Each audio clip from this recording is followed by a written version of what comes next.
dear friends, welcome back to High Point again. I hope you are doing great in your life and you are step by step you are moving towards your goals of UGC NET and JRF English Language and Literature.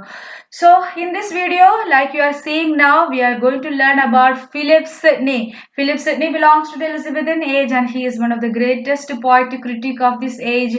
And before we start about Philip Sidney, let me tell about two things. One is about my website and another thing is about my WhatsApp group. So I hope that most of you have visited my website known as www.highpoint.in, where you will find every other materials needed for your UGC NET English language and literature in the form of 900 audio lectures, in the form of downloadable 300 plus PDFs, and also live attemptable practice and previous question papers. Guys, go and visit if you want to know what you have to learn for achieving UGC NET or JRF in English language and literature. And also you can join my WhatsApp group by clicking the link given in the description box if you want to join, in which you will find news and updates about UGC NET English language and literature and daily quizzes and many more things, notes and many more information related to English language and literature. In that I'm sharing all those things in English in that WhatsApp group. If you want to join, you are welcome to join by clicking that WhatsApp group. And if you don't want to join and you have some other friends who are interested in join, share this link with them also. So now let's begin our video about Philip Sidney. And Philip Sidney belongs to the Elizabethan age of English literature that we all know by now. And Philip Sidney is one of the greatest poet and critic of this age. We have already learned one of the most eminent poets of Elizabethan age, Edmund Spenser already, and his Prothalamian. Now we will see Philip Sidney, his life and his major literary contributions. So Philip Sidney, he lived from 1554 to 1586. Okay, 1554 to 1586. At least have some idea about the years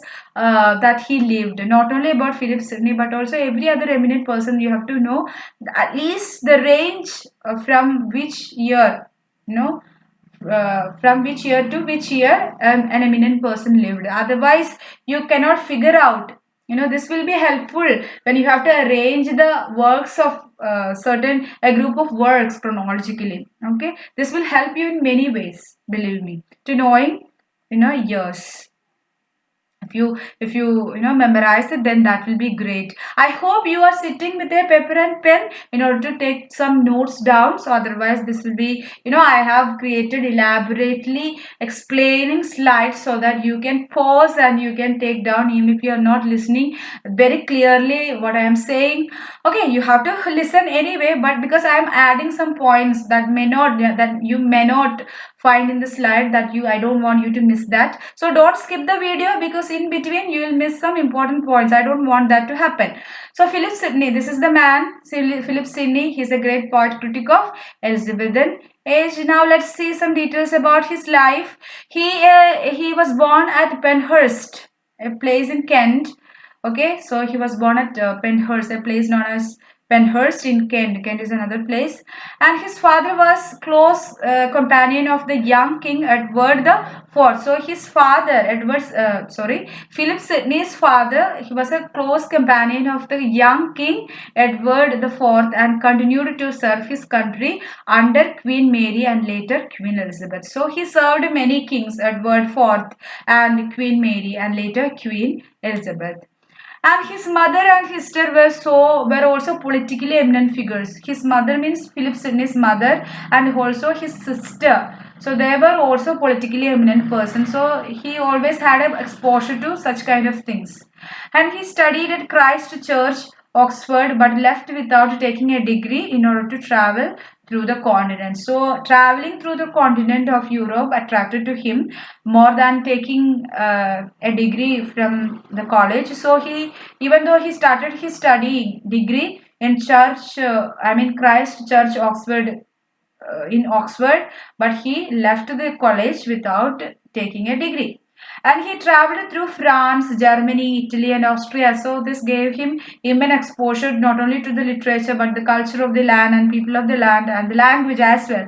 So he traveled through France, Germany, Italy, and Austria. And in 1575, he returned and became a courtier at the court of Queen Elizabeth. So this must be, I don't think that this was a huge task for him, because all his family members were exposed to politics, and they were politically eminent personas. So it's like when he returned from his continent tour in the year 1575, immediately he became a court poet or courtier at the court of Queen Elizabeth.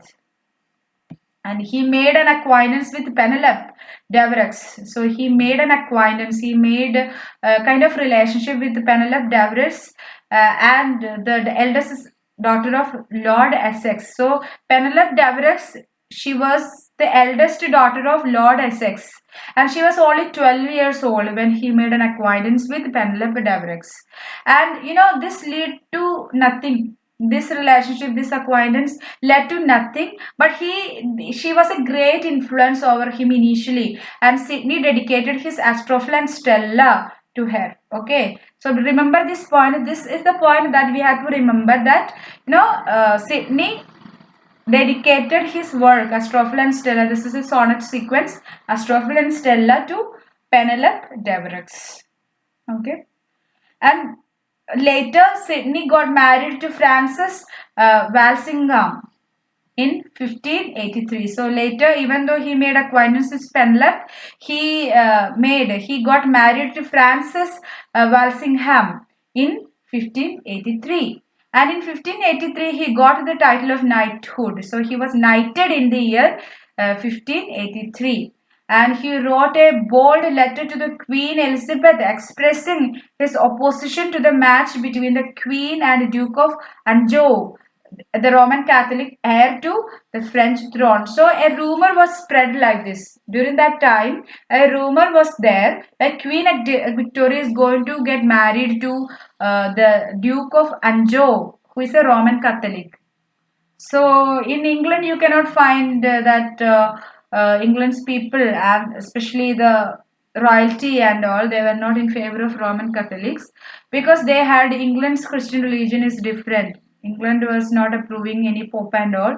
So expressing this concern, expressing Philip Sidney's concern, he wrote a letter to Queen Elizabeth. It was a bold letter. So boldly he was telling his emotions to Queen Elizabeth. His concern about the rumor that Queen Elizabeth is going to get married to Duke of Anjou, who is a Roman Catholic, and he is an heir to French throne. So marriage between marriage between kings and queens, it was not only to have a partner in order to expand their dynasties, in order to have more power. They will form alliances. They will get alliances through marriages, through making them partners. So that was the rumor about Queen Elizabeth and Duke of Anjou, but it was just a rumor. Nothing like that happened that we see in the history. So because of that rumor, Philip Sidney got disturbed, and he wrote a bold letter to Queen Elizabeth expressing his concern, and this made him a subject of Queen's displeasure. So this was just a rumor, and because of this letter, he was subjected to the wrath of the Queen Elizabeth, and to avoid the court. So he cannot go to court because Queen Elizabeth will do something to him, because she is enraged because of this bold letter that he wrote to Queen Elizabeth. And in order to avoid meeting her, and in order to avoid the court, he spent several years with his sister. He spent some time with his sister, who is the Countess of Pembroke. So his sister is the Countess of Pembroke, and Pembroke estate, and he wrote Arcadia there. So while he was staying with his sister, Countess of Pembroke, he wrote Arcadia. So that he wrote there. And in 1585, he was made governor of Flushing. So soon after, he came back to the favor of Queen, and he was made governor of Flushing. And in 18 1586, he alongside his brother Robert Sidney took part in a skirmish against the Spanish at Zutphen and was wounded by a musket shot. So what happens? Something mortal happened, that he participated in a kind of fight against the Spanish at the Zutphen and was wounded by a musket shot. And he was, wounded for several days, and he succumbed to death after that. In the year 1586 itself. So that's how his end happened. Now let's see what was his literary contributions. And we love Sidney for being a great poet and a great critic of literature. So Sidney's major works, now we are going to see. First one is the Countess of Pembroke's Arcadia, that I already told you. First one is Countess of Pembroke's Arcadia, which came out in the year 1590, and it's a long prose pastoral romance. This is an example for pastoral romance, and it's a long prose pastoral romance. And it is in this we can see sensational treatment of the themes such as sex, politics, violence, then soporifics, mobs, and cross-dressing. So we can see that some modern themes, and it's not modern themes, but usually during that time we cannot see any such direct discussions of these themes in literature. Sex, politics, violence. Soporifics means it is something. It's a kind of drug that induces sleep or that induces drowsiness. It's like drug. So he talks about drugs, mobs and cross dressing. Cross dressing means man is dressed like woman and woman is dressing like man. So such cross dressings, so such deviance he talks about. So he mainly gives a sensational treatment, a sensational many sensational themes are discussed in Countess of Pembroke's Arcadia, such as sex, politics, violence, soporifics, mobs, and cross dressing. Okay. His next work is Astrophil and Stella. Astrophil and Stella came out in the year 1591, and it's a sonnet sequence. We can find 108 sonnet sequences and 11 songs in Astrophil and Stella. So Astrophil and Stella, mainly we can find sonnet sequences, 108 sonnet sequences and 11 song. And Astrophil means star lover, and Stella means star. Okay, Astrophil literally means star lover, and Stella means star. And it traces the love affair between Astrophil and the beautiful and virtuous Stella. So we can find a love affair between the story of their love affair between Astrophil and the beautiful and virtuous Stella. Now, next work is an apology for poetry. I know most of you are familiar with the apology for poetry because we have learned this in the theory paper, and we hate theory paper, most of us.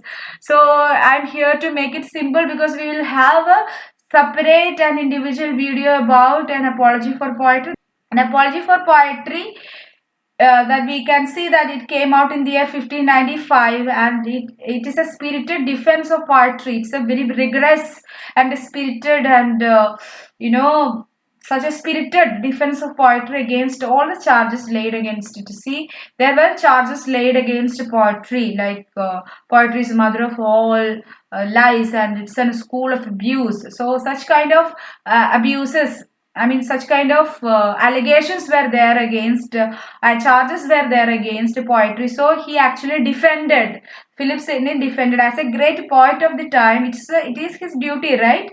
So he defended poetry against all such charges laid against poetry. The original title of this particular work is The Defense of Poesy. The Defense of Poesy, and it is written partly as a response to Stephen Gossen's School of Abuse. So another person was there during that time, Stephen Gossen. Stephen Gossen has written a work known as School of Abuse. So by this title, School of Abuse, he referred to poetry. Okay, he referred poetry as School of Abuse. So he laid down many charges against the poetry as an unworthy discipline to study. It is a waste of time to spend any time upon poetry, in creating poetry and reading and studying poetry. And also he says many things. So he came up with, Stephen Gosson came up with the school of abuse. So in order to respond it spiritedly and defend poetry from all those charges laid by Gosson. He partly wrote an apology of poetry in response to Gosson's school of abuse. And Gosson stated that a man could employ his time more usefully than in poetry, that it is mother of lies. See, I've already told you, Gosson said many things which is offensive to poetry, which is as allegations against poetry, like it is mother of lies, and it is a waste of time that anybody could employ his precious time on poetry, that he could, that he could more usefully use all these times upon anything else. Okay, and Sidney said that poetry alone teaches and moves to virtue. So he is most prominent. He says many more, he gives many more proofs in order to prove that it is a worthy discipline to study. So Sidney, among them, Sidney says that poetry, what is the virtue of poetry? Okay, with the virtue of poetry is that poetry is the only discipline that alone teaches and moves to virtue, that only teaches man to do some virtuous actions, and not only to teach us, and it gives some instructions, but it actually moves the man to do some actions too, and therefore a man cannot better spend his time in it. So it is better for every man that they should spend some time on poetry, because it will not only teach you some good things, but also you will get moved to do good things after reading good poetry. So he is telling many more things that we will discuss later in that individual video that I referred to. So that's all about Philip Sidney, which was rather short. So you can hear it and understand it and memorize it in one sitting. But I hope that you will see it in multiple times, and you can comment any suggestions, queries, and doubts. And if you want me to make such videos about UGC related to UGC net English language and literature, or English literature as such, you can comment all these things in the comment section, and you can join the WhatsApp group. I have given the link in the description box. If you want to join, you can join. I have already mentioned, and go and visit my website, guys, at least www.highpoint.in. if you want any help from my part for you to crack UGC net English language and literature, I will be glad to provide that. You can always call me to know from where you have to study, how you have to study, and what all things you have to study, and how you can find your precious time to spend upon studying for UGC net English language and literature. So for all these things, if you want any help, you can call me, and you can WhatsApp me or message me or email me, and you can find you can find me at any of these platforms there that I have given. So thank you for watching my video. I hope you have subscribed to my channel. If you have not yet subscribed, do subscribe to my channel and support me for making this kind of videos, because that will encourage me for creating such videos more. And yeah, please press the like button if you have liked my video, and also share this with your friends and family, those who are needed it. And that's all. Let me meet you in the next video. Until then, bye bye.